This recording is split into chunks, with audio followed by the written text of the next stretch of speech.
Le CAC perd 1% et tout de suite, lui ne perd jamais de terrain. Au contraire, il vient saisir chaque occasion qu'on lui offre de s'expliquer face au marché et de combattre le consensus. Bertrand Puif nous accompagne dans ce conseil de famille. Il nous rejoint. Bonjour Bertrand. Bonjour. Gérant action pour Fidélité Internationale. Alors, quitte à investir en Europe, il faut se concentrer sur les principaux marchés, le DAX, Milan, Paris, éviter l'exotisme européen, l'exotisme des fonds nordiques ou norvégiens et se concentrer donc sur les pays cœurs. C'est ce que certains pensent, mais pas vous, vous dites bullshit. Vous foudroyez.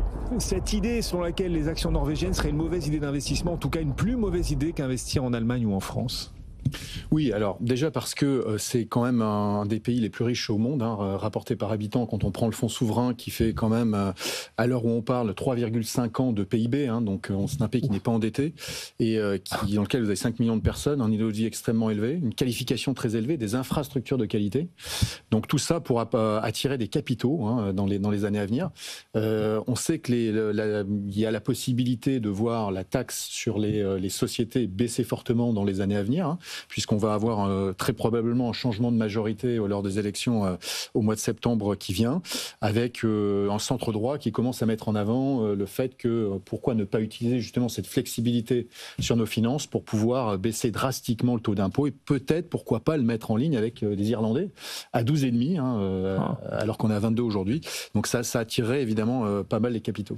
En matière de dette, vous le disiez, la Norvège est un pays recommandable aujourd'hui. C'est quand on compare à la France, mais quand on compare à l'Allemagne, vous venez nous dire qu'il n'y a pas de raison de privilégier par exemple l'Allemagne au marché norvégien. L'Allemagne n'est pas non plus un pays endetté, donc c'est un argument qui tient face à la France, mais pas forcément face à d'autres pays du cœur de l'Europe. L'Allemagne est quand même à 80% de dette nette sur PIB. Là, on parle d'un pays qui est en situation d'actif net par rapport à son PIB. Ouais, d'accord. Ça, c'est quand même assez spectaculaire. Il y a très peu d'états là-dessus. Et on est en excédent, d'ailleurs, donc budgétaire.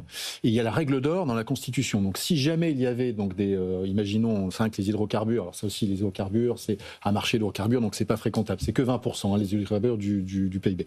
20%, c'est quelque chose, c'est significatif. On aimerait bien les avoir. Ouais. Donc, mais si éventuellement le prix du pétrole était amené à baisser ou du gaz fortement, ils vont faire un déficit une année. Derrière, ils vont se mettre dans un mode où il faut récupérer les années suivantes. Ça, c'est quelque chose quand même qui, de plus en plus, je pense, va attirer l'attention des investisseurs. Et si on rentre à nouveau dans une crise de la dette en Europe, à un moment donné, ça devrait arriver. C'est assez cyclique, mais à un moment donné, peut-être dans quelques mois, les investisseurs à nouveau vont faire le focus sur certains pays, dont la France ou l'Italie. Eh bien, ce pays-là pourrait retrouver un attrait. C'est ce qu'on a vu en 2012. En 2012, lors de la crise grecque, de la crise Portugal, Espagne, Italie, eh bien, il y a 3 devises qui ont monté fortement. C'est le franc suisse, bon, c'est pas étonnant, mais on a également la couronne suédoise et la couronne norvégienne. Et d'ailleurs, le fonds, vous l'avez évoqué, est très basé sur la ressource pétrolière et pourtant, c'est pas super ESG. Alors voilà, c'est-à-dire qu'il y a une idée reçue, c'est-à-dire que non, c'est vrai. Les recettes, effectivement, budgétaires... C'est pas ESG d'investir dans un pays qui dépend du pétrole. Qui dépend du pétrole pour ses recettes. Mais on en parlait justement dans le fonds, donc, qui fait 1,7 trillion de dollars, le fonds souverain, il est à 100% investi en dehors du pétrole. C'est-à-dire qu'effectivement, les cash flows proviennent du pétrole et des matières premières, mais ils sont investis dans l'après-pétrole. Il y a déjà 3 ans et demi, comme je disais, de PIB dans l'après-pétrole. Donc cet engagement-là, il devrait être valorisé à un moment donné par le marché, qui aujourd'hui a voulu plutôt l'exclure, quand on regarde sous l'angle ESG. Mais voilà, on est en train de passer dans une philosophie d'engagement, comme on le voit avec la défense. Donc pourquoi pas dire, valorisons les pays comme la Norvège, qui effectivement génère beaucoup d'argent avec les hydrocarbures, mais qui réinvestit fortement en dehors des hydrocarbures. Bon, et puis il y a des élections bientôt, des élections législatives qui pourraient alors apporter un petit peu d'alternance. On ne connaît pas forcément le paysage politique norvégien sur le bout des doigts, mais ça pourrait être un axe supplémentaire pour s'intéresser aux actions de là-bas. Oui, puisqu'alors assez paradoxalement, on va dire le centre, c'est entre le centre gauche et le centre droit. Le centre gauche, qui est au pouvoir depuis 4 ans, a une politique très très dogmatique, en fait, et a même poussé la taxe à augmenter. Alors pourquoi ? C'est des histoires très très philosophiques. Et donc le centre droit revient à une politique beaucoup plus pragmatique. Donc ils ont 90% de probabilité dans les élections de passer. Et donc on devrait voir une taxation bien moindre, que ce soit sur les hydrocarbures, sur le saumon, qui est une industrie extrêmement importante.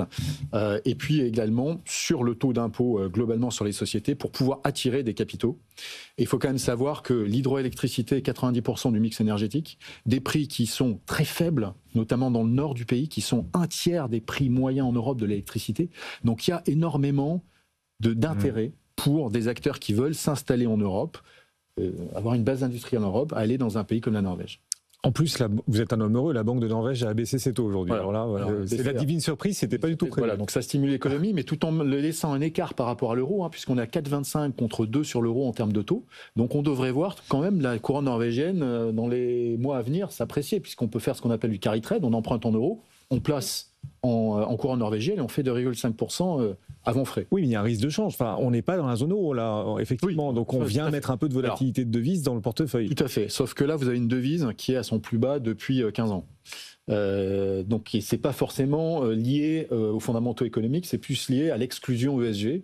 Encore une fois, on pense que c'est quelque chose qui, à court terme, devrait changer. On le voit encore une fois que la défense, les choses peuvent changer rapidement. Donc pourquoi pas plébisciter un acteur comme la Norvège qui réinvestit fortement en dehors des hydrocarbures. Et donc en plus, cette alternance en vue, avec peut-être une baisse des impôts là-bas en Norvège, on passerait du centre-gauche au centre-droit, c'est ça a priori, une alternance. Ouais. Le centre, vous savez ce qu'on disait François Mitterrand quand on lui demandait, quand certains lui demandaient, mais c'est où le centre? Il répondait, c'est au fond du couloir à droite. C'est assez rigolo. Non, je disais aussi qu'un homme du centre n'est ni de gauche ni de gauche. Énorme. En termes de valorisation, le marché norvégien, c'est cher, c'est pas cher, c'est comment par rapport Alors, le marché norvégien, c'est vrai que les détracteurs disent qu'on est à 13,5 fois, donc alors qu'historiquement, on va dire sur les 5 dernières années, on était plutôt de 10 fois. Donc 13,5 fois, c'est à peu près en ligne avec le marché européen. Cependant, on a beaucoup de valeurs cycliques, beaucoup de valeurs liées aux matières premières et qui sont plutôt en bas de cycle. Par exemple, Norsk Hydro dans l'aluminium, tiré par le manque de croissance en Chine, vous avez un prix de l'aluminium qui est bas et donc un titre qui est bas. Il y a pas mal, donc toute une collection en fait de toute une partie on va dire de l'économie qui est plutôt en bas de cycle. Donc ce 13,5 pour nous, il est plutôt attrayant et on devrait voir à nouveau, encore une fois, si on n'a pas une récession des États-Unis, mais nous chez Fidelity, c'est pas notre probabilité centrale.